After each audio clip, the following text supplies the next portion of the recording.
écoutez Radio Ma'arif.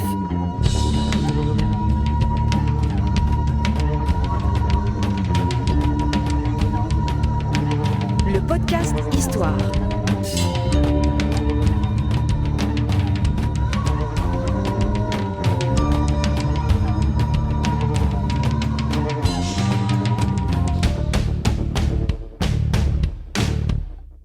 Produit avec le soutien de Maroc Télécom.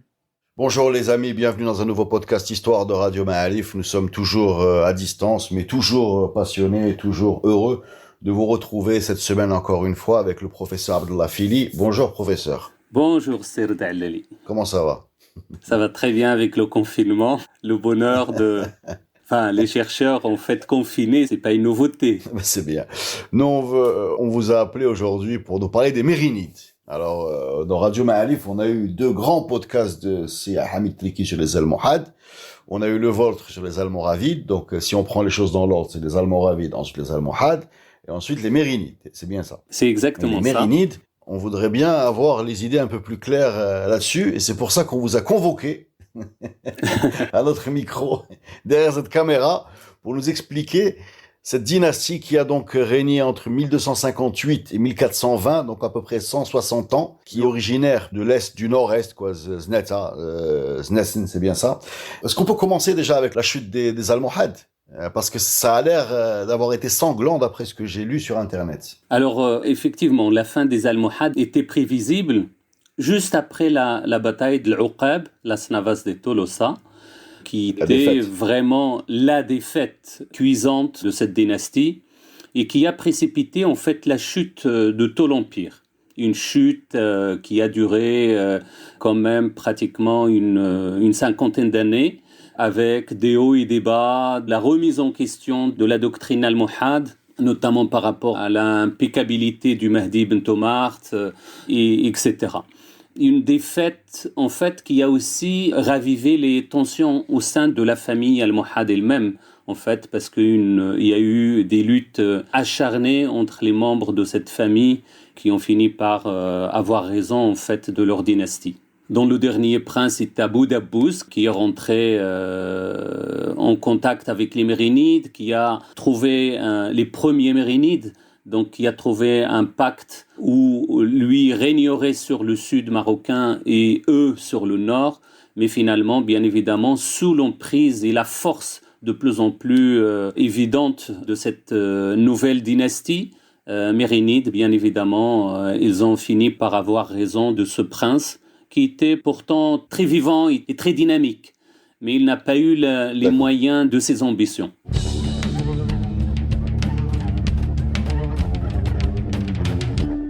Alors, les Mérinides déplacent la capitale. Ce n'est plus Marrakech, c'est Fès, c'est bien ça? Exactement. Avant, c'était sous les Idrissides. C'est une décision éminemment idéologique. Parce que si on parle des Mérinides, on parle de la mise en place d'une légitimité fondée sur le lignage prophétique. Le lignage par rapport à la famille du prophète Mohammed, et donc la mise en valeur des Idrissides qui étaient jusque-là complètement, depuis le Xe siècle, depuis la fin du Xe siècle, depuis leur disparition, il était complètement discret sur la scène historique du Maroc. Les Mérinides les ont propulsés au devant de la scène, d'abord en mettant le sharaf comme étant une légitimation du pouvoir. Deuxième chose, ils ont commencé l'histoire de Fès par les Idrissides, ce qui est complètement faux, parce que Fès préexistait aux Idrissides et les Idrissides n'ont fait que continuer une œuvre qui était déjà bien en place. Et troisième chose, finalement, toute l'histoire du pays, jusqu'à nos jours d'ailleurs, commence par les Idrissides.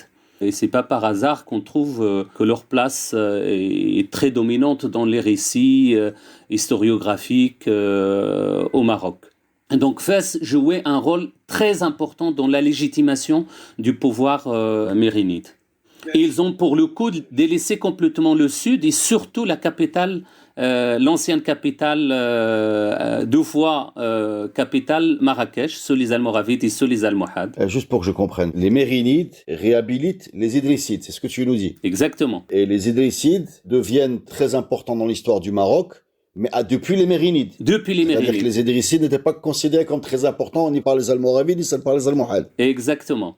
Finalement, dans l'historiographie almohade et almoravide, on ne trouve pas de récits autour des Idrissides. Quelques mentions très éparses, pas très détaillées, etc. Mais en fait, avec les Mérinides, et d'ailleurs la découverte de la tombe d'Idriss Ier à Volubilis, et la redécouverte miraculeuse de la tombe d'Idriss II date de l'époque mérinide. Tous les récits historiographiques, Ibn Abi Zar', Al-Jazna'i, etc., commencent par la période idrisside. Ils commencent par la fondation de Fès par les Idrissides. Oui, même le cours de l'histoire du Maroc aujourd'hui en école, c'est comme ça que ça commence chez nous. On a une phrase sur le pré-islamique et on commence tout de suite avec Moulay Idriss. Mais pourquoi les Mérinides sont allés chercher les Idrissides? Pourquoi? C'est quoi l'histoire? Qu'est-ce que j'ai? Alors c'est une recherche de légitimation, comme Ils n'ont pas de doctrine. Voilà, exactement. Contrairement à leurs prédécesseurs, les Mérinides ne s'adossent pas dans leur conquête du pouvoir à aucune prédication religieuse. Donc au début, cette prédication s'est faite au nom même des Hafsides, c'est-à-dire les héritiers des Almohades, mais qui sont en Tunisie actuelle, en Ifriqiya, et après par le djihad en Al-Andalus. Donc c'est véritablement une recherche de légitimation. Le fait également d'instaurer, à partir de la fin du XIIIe siècle, le Maoulid, la fête du Maoulid, c'est quelque chose qui s'inscrit dans cette optique. Excuse-moi, peut-être que j'ai du mal à comprendre, mais quel est le rapport entre les Mérinides et les Idrissides? Est-ce qu'ils ont un lien de sang, de tribal? Pourquoi le fait de réhabiliter les Idrissides donne la légitimité aux Mérinides? Aucun lien direct, aucun. Mais c'est un artifice, c'est un outil extrêmement intéressant pour eux, qui leur permet justement d'accéder à la société très importante à l'époque des ulama de Fès notamment, fondée à la fois sur le malikisme. Et pour le coup, ils ont complètement transformé les Idrissides en des malikites sunnites. Or, on sait pertinemment que les Idrissides sont des chiites et non pas des malikites. Et vous voyez la transformation, on va dire l'interprétation, la surinterprétation des faits historiques est liée à ce fait politique. Nous avons besoin de légitimité, nous avons besoin de soutien des ulama et des savants de Fès. Et donc, il faut... Nous n'avons pas d'idéologie très forte. Nous n'avons pas d'idéologie religieuse comme les Almohades ou comme les Almoravides. Donc, c'est fondamental de bâtir un agrégat justement d'outils, des axes de légitimation, ça s'appelle comme ça, des axes de légitimation fondés sur l'appartenance et la mise en valeur de l'idrissisme et du malikisme. Et ça, c'est très important. C'est une sorte de réécriture aussi de l'histoire. Hein. Si on dit que les Idrissides sont des Malikites alors que c'est des chiites, il y a quelque chose qui... C'est une réécriture complètement bouleversante de l'histoire du Maroc. Et c'est pour ça que les Mérinides ont longuement marqué notre histoire jusqu'à aujourd'hui. Que ce soit à ce niveau-là, au niveau des choix, effectivement, de légitimation, etc. Et même avant nous, avant notre époque, sous les Saadiens, par exemple, où le charafisme, l'appartenance à la famille du prophète, est un élément fondateur de légitimation politique. Et ça, chez les Mouahidines, ça n'existait pas, ça? Ça n'existait pas du tout. Ça n'existait pas du tout. La lignée prophétique n'était pas mise en avant. Exactement, exactement. Toujours sur les Mérinides, on a parlé de la capitale, Fès, de l'histoire, de comment ils ont écrit l'histoire du Maroc à leur façon, pour leur intérêt, et comment on l'utilise toujours. On va parler d'un deuxième sujet qui est l'Andalousie. L'Andalousie, c'est important. Qu'est-ce qui s'est passé en Andalousie pour les Mérinides, Serdla? Alors, pour l'Andalousie, c'est véritablement un moyen également de légitimation des Mérinides. On le sait parce que avant même la prise de Marrakech, Abou Youssouf Ya'qoub, on va dire le fondateur le plus important de cette dynastie, après Abdelhaq ibn Mahiou, a envoyé dès 1264, la prise de Marrakech a eu lieu en 1269, des renforts militaires en Al-Andalus, dès cette date, alors qu'il n'a pas encore conquis tout le pays. Ça veut dire en fait que dès le départ, c'est un axe de légitimation important, comme je disais, et bien évidemment, on ne sera pas à la dernière bataille contre les chrétiens. Alors, en 1275, c'est la première opération que ce prince lui-même mène vers l'Andalousie. C'est peu de temps après la prise de Marrakech, peu de temps après la prise de Sijil Massa, qui est un centre commercial important. Et il y aurait 6 expéditions supplémentaires entre 1275 jusqu'à 1291. C'est dire l'importance de cet axe dans le projet mérinide. Alors la plus grande défaite, bien évidemment, date du milieu du XIVe siècle, 1340, donc la bataille de Rio Salado. Ça se passe à Tarifa, c'est bien ça? Exactement. Beaucoup de Marocains connaissent parce que c'est pas très loin de chez nous. C'est une bataille qui a eu énormément d'impact et qui est encore évoquée encore aujourd'hui en Espagne et qui est une bataille un peu complexe parce que si j'ai bien compris, j'essaie de résumer, tu vas décortiquer, il y a les chrétiens qui sont dans la ville, les Mérinides qui les encerclent et eux-mêmes vont être encerclés, c'est bien ça? Exactement. Et c'était vraiment une défaite cuisante, en fait, qui a fait que les Mérinides se sont retirés complètement d'Al-Andalus. Ils ont perdu les villes les plus importantes, c'est-à-dire Ronda, Algeciras, qui était une capitale pratiquement légale de Fès. Et il y a eu un massacre phénoménal de l'armée mérinide. Même au jour d'aujourd'hui, les chrétiens détiennent encore un étendard mérinide, magnifique étendard mérinide, qui est en très bon état, à l'image de celui des Almohades d'ailleurs. Et il faut dire que cette bataille a marqué pour très très très longtemps la présence marocaine en Al-Andalus. C'est définitivement quelque chose qui a été... La décision est prise tout de suite après de tourner la page d'Al-Andalus et de s'inscrire uniquement dans la défense en fait. Maintenant, on cherche uniquement à éviter que les chrétiens ne viennent pas chez nous, ne viennent pas au Maroc. Et même ça va être compliqué.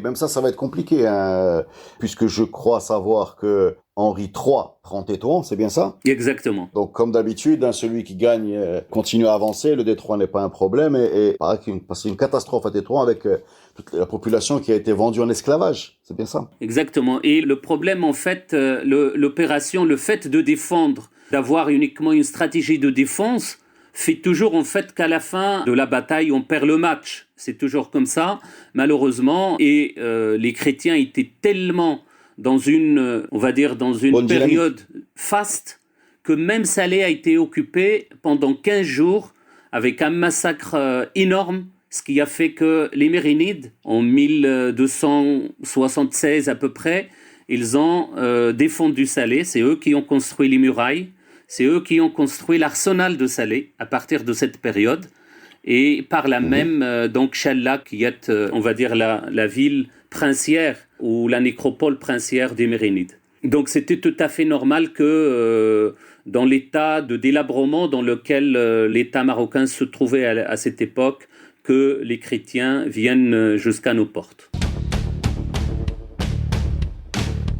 C'est quand même des grosses batailles. Je veux préciser que quand on parle de la bataille de Rio Salado, on parle quand même de 150 navires de transport, 100 navires de guerre du côté marocain, probablement autant du côté européen. Il faut imaginer ça. Quand on imagine le siège de Tarifa, il faut imaginer quelque chose de cette taille-là, quoi. Et l'impact de la débâcle peut être aussi expliqué par le nombre des forces en présence, si je ne me trompe pas. Exactement.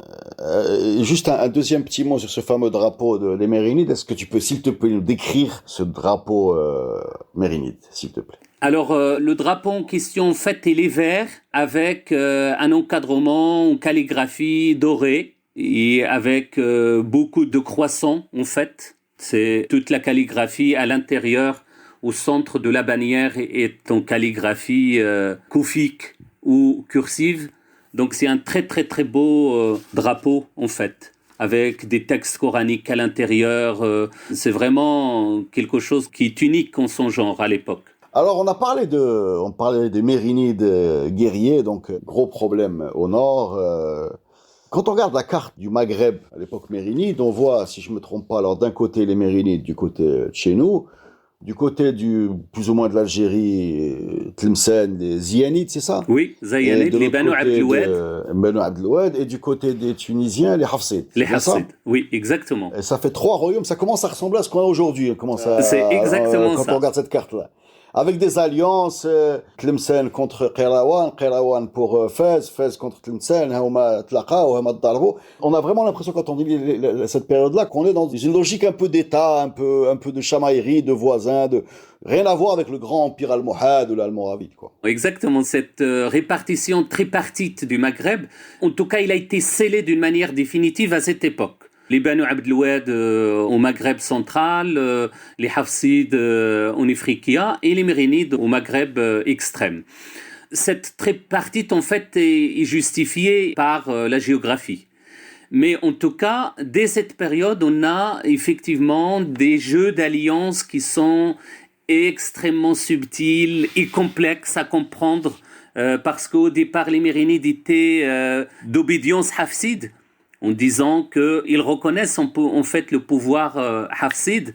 Et tout d'un coup, à partir de 1270 environ, ils ont décidé de faire leur propre, on va dire, jeu politique. Et c'est pour ça que les Banu Abdeloued, d'un autre côté, renforcés par les Hafsides, rentrent en guerre très très dure avec les Mérinides, sur notamment les routes transsahariennes. Et c'est eux qui ont bien évidemment conquis Sijil Massa. Et vous savez l'importance névralgique de Sijil Massa dans le commerce, dans l'économie des États maghrébins. Et tout d'un coup, à partir de la fin du XIIIe siècle, les Mérinides ont siégé tout près de Tlemcen. Ils ont construit une ville princière qui s'appelle le Mansoura. Pourquoi ? Pour détourner justement le commerce transsaharien à leur profit. Donc c'est véritablement des chamailleries, comme vous avez dit, en même temps ils sont issus de la même tribu, c'est des Zénètes tous, sauf les Hafsides qui sont des Masmouda, des Marocains de Haut-Atlas qui se sont installés en Tunisie. Et donc ce jeu il justifie en quelque sorte pour des raisons essentiellement économiques, parce que l'or était très important dans l'économie locale à cette époque.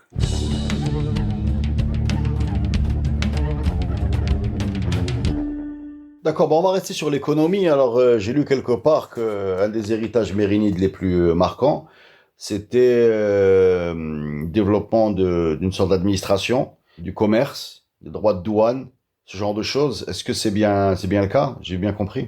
Alors, l'une des clés de l'économie justement mérinide, c'est l'or transsaharien. Et c'est la raison pour laquelle ils ont fait une réforme monétaire dès le début, à partir de 1276, pour justement épurer les références à l'almohadisme, et notamment au Mahdi. Et ils ont installé des principes de gestion, notamment par rapport à la question de la falsification de la monnaie, par rapport aux titres que ces monnaies comportent. On ne parle plus d'Amir al-Mu'minin comme sous les Almohades, on parle d'Amir al-Muslimin. Donc ils n'ont pas l'ambition de vouloir en fait fonder un califat comme les Almohades. Ils ont également utilisé des titulatures particulières pour l'époque, par exemple des textes coraniques qui nous renvoient à une spiritualité soufie. Par exemple, on peut dire des versets coraniques comme Al-Awwal wal-Akhir wal-Dahir wal-Batin, etc. Donc, véritablement, la mise en place d'une spiritualité fondée sur le soufisme dès cette période. Et on voit que les relations avec l'Afrique noire est très consacrée à cette époque, avec l'envoi des ambassadeurs, notamment sous Abul Hassan. Ibn Battuta, par exemple, a fait le voyage vers Tombouctou pour garder justement ce lien avec les ressources minières et aurifères africaines. Bien évidemment, au-delà de ça, il y a le commerce. Le commerce avec notamment les Mamelouks en Égypte, avec les Aragonais, avec la mise en place d'un certain nombre de ports, notamment à Ceuta, à Salé, etc. Vraiment un commerce extrêmement florissant et on le voit dans les découvertes archéologiques. Donc une économie très prospère, notamment dans les milieux urbains. Bien évidemment, toute chose a une fin et en 1348, il y a eu, en plus de la débâcle militaire en Ifriqiya, bien, il y a également la grande épidémie, la peste noire. La peste qui, on dit qu'elle a quasiment supprimé la moitié des pays touchés, enfin en particulier autour du bassin méditerranéen. 50% de pertes, c'est beaucoup. Exactement, un désastre démographique et économique. On peut pas parler des Mérinides sans parler de leur héritage. Il y a énormément de mosquées qu'ils ont laissées. Il y a quelque chose d'encore vivant dans le patrimoine architectural marocain qui vient de l'époque mérinide. Ils ont marqué véritablement pour longtemps la culture matérielle, comme ils ont marqué pour longtemps la culture politique et économique. Par exemple, quand on pense aux Mérinides, on pense directement au madrasa, qui est un outil politique pour former justement le personnel d'État sur les Mérinides et pour justement lutter contre les ulama, justement, qui ont tendance à sortir des obédiences, on va dire, de l'époque, de l'État mérinide. On en a une vingtaine au Maroc, des édifices absolument magnifiques destinés à la fois à la formation et au logement des étudiants. Deuxième chose, c'est les villes.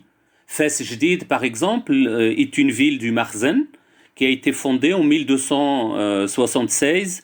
Le Mansoura également, à côté de Tlemcen, c'est l'un des plus beaux lieux, on va dire, mérinides de l'Algérie actuelle. On a également Chella aussi.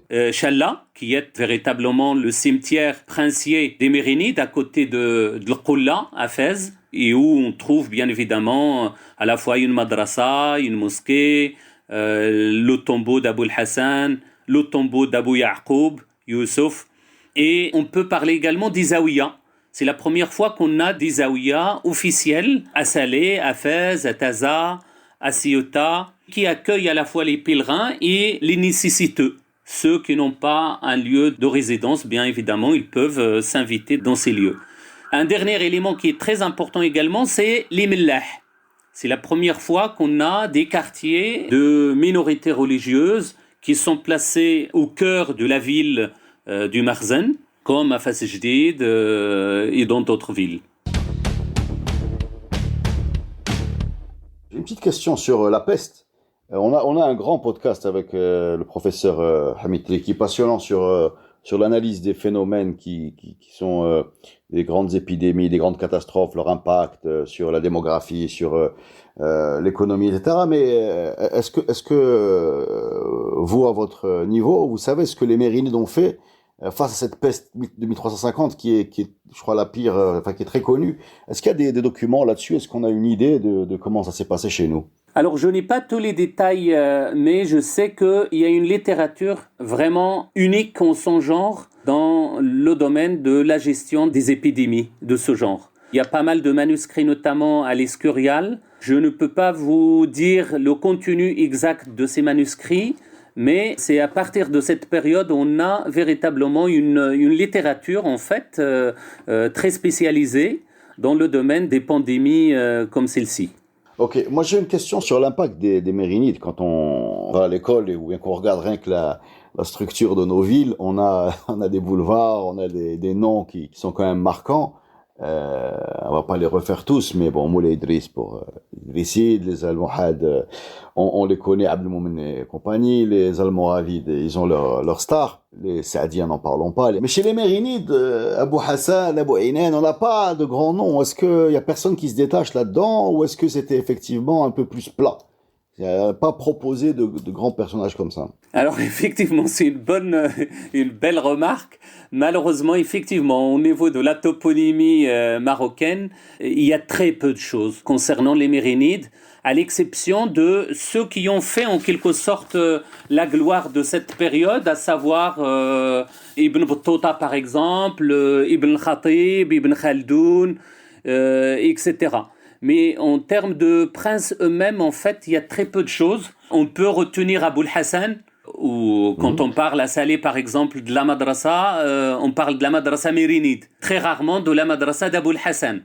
La même chose pour Fès. On parle de la madrasa de l'Attarin, et non pas de son fondateur, Abou Saïd Uthman. À l'exception de la madrasa al-Bou'naniya. C'est le seul prince où véritablement, c'est-à-dire Abou Inan Faris, qui prétend être calife.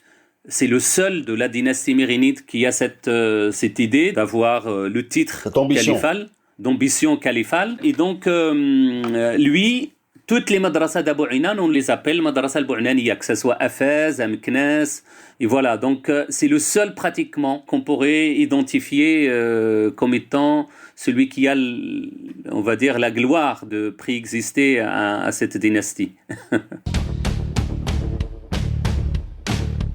Est-ce que tu peux nous éclairer sur le rôle d'Ibn Battuta, qui pour moi est assez flou, à part le côté voyageur du personnage, et puisque c'était un grand personnage de l'époque mérinide, comme tu viens de nous le dire, et que tu viens de le citer, est-ce que tu peux nous dire exactement quelle était sa fonction dans ce système? Alors, il a une fonction assez, comme vous l'avez dit, très, très discrète et pas très précise en fait. Parce que à la fois, on le prend pour un ambassadeur, comme un commis d'État, qui a voyagé au nom des Mérinides, mais au bout d'un moment, tout le voyage lui-même s'est détaché on va dire, d'appartenance politique, mais en même temps, il a joué un rôle extrêmement important parce qu'il nous a décrit le monde de l'époque. Et au jour d'aujourd'hui, il a donné une facette du Maroc complètement inconnue jusque-là parce que les voyageurs de l'époque, c'est-à-dire les géographes, Idrissi, etc., ne font que décrire le bassin méditerranéen, c'est-à-dire entre la Terre Sainte, la Mecque et finalement le Maroc, donc le monde méditerranéen de l'époque.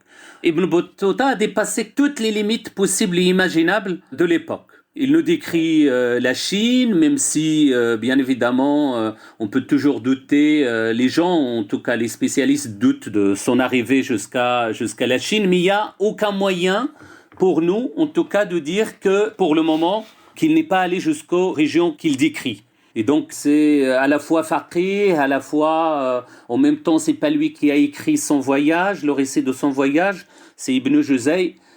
Donc, c'est un personnage assez énigmatique, mais ô combien intéressant par rapport à la redécouverte du monde de l'époque. D'accord, merci beaucoup Abdullah, c'était très intéressant d'y voir plus sur les Mérinides, un passage un peu charnière, hein. Il y a quelque chose de, je sais pas si je me trompe, hein, mais je te laisse la parole pour conclure, mais on a quand même l'impression qu'il y a un recul, voilà, il y a un recul par rapport aux deux dynasties précédentes. Est-ce que c'est quelque chose que tu peux comprendre ou c'est une perception qui est complètement erronée? On est sur la défensive en quelque sorte à l'époque mérinide. On a des réalisations extrêmement intéressantes dans le domaine de l'architecture, dans le domaine on n'a jamais produit autant de manuscrits qu'à l'époque mérinide. Des milliers de manuscrits de partout. Aboul Hassan, par exemple, lui-même était un calligraphe qui a écrit le texte coranique qu'il envoyait au lieu saint de l'islam à Jérusalem. D'ailleurs, le plus beau Coran d'Aboul Hassan, écrit par Aboul Hassan, est maintenant à Al-Quds. Mais en même temps, c'est un État qui subit et qui va subir en fait la force de plus en plus hégémonique des chrétiens d'Espagne et du Portugal. Et on va pas tarder justement à les avoir chez nous. À partir je l'ai dit, à la fin du XIIIe siècle, il y a déjà les premières attaques, mais à partir du début du XVe siècle, on est déjà sous l'emprise des deux empires ibériques. Troisième chose, c'est une période du charifisme en quelque sorte, qui va donner naissance après à l'État saadien, qui se fonde en quelque sorte sur cette légitimité pour asseoir son pouvoir. Dernière chose, c'est vraiment un siècle de spiritualité, et notamment du soufisme. Devant les catastrophes dont on a dépeint quelques aspects, bien évidemment, les gens trouvent refuge dans le soufisme. Et bien évidemment, l'une des figures emblématiques de ce soufisme, bien évidemment, c'est Cheikh El-Jazuli, qui joue un rôle extrêmement important dans la construction de ce sophisme marocain de la fin de l'époque mérinide. Merci beaucoup, Sir Abdallah, et merci à vous, chers auditeurs de Radio Ma'arif. On vous donne rendez-vous la semaine prochaine pour un podcast Histoire. Nouveau, les amis.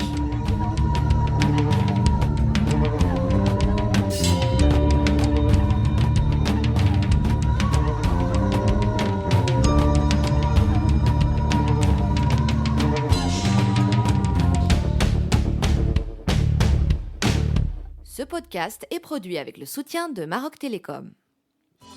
Maroc Télécom, un monde nouveau vous appelle.